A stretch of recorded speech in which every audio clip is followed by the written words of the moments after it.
Hello everyone. This is Alexei Sipachevsky. Now you will hear a brief review of the SANWEI T88 Ultra Spin rubber. I tested this rubber under conditions unsuitable for video recording. Therefore, there will be no video recordings of my game as a background for this story. Instead, there will be a game with another very successful super cheap Chinese rubber, Mercury 2. A review of it is already available on our channel. So, let's start with the main point. This rubber is very suitable for initial training, for developing technique. That is, for beginner tennis players and enthusiasts.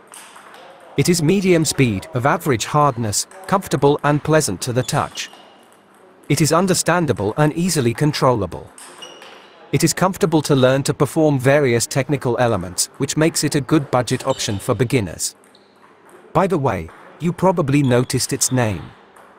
Ultra Spin. But don't take it too seriously. Think for yourself. Where will a beginner or an enthusiast with a low level of play get a lot of spin from? A player of such level cannot create super strong spin and will not learn it soon. So don't have unjustified expectations. Just keep in mind that the rubber is capable of spinning more than enough for a beginner and an enthusiast.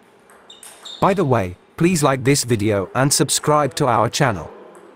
Although Ultra Spin is made by a Chinese company, it belongs to the European type in terms of its characteristics. That is, it plays like a non-tensor European or Japanese rubber, such as Butterfly Shriver FX and Donic Copper Tagora. At the same time, it is several times cheaper. There is nothing to say about choosing the thickness of the sponge. It is unlikely that you will be able to find this rubber in any thickness other than the standard 2.1 mm produced. This can only be the case with a special order. In any case, the standard thickness of 2.1 mm is perfect for beginners and enthusiasts and for the tasks of developing technique during initial training.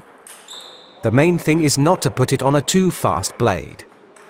In this case, the racket for a beginner and an enthusiast can turn out to be too fast. But the blame for this will be the blade, not the rubber. In conclusion, I can say that this is one of the most successful super cheap Chinese rubbers with a very good price-quality ratio. It is perfect for the tasks of beginners and enthusiasts with a low level of play.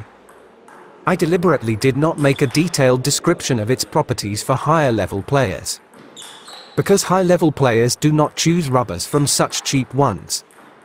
That's all. Buy more often in our store while we make good reviews for you. This was Alexei Sipachevsky. Goodbye.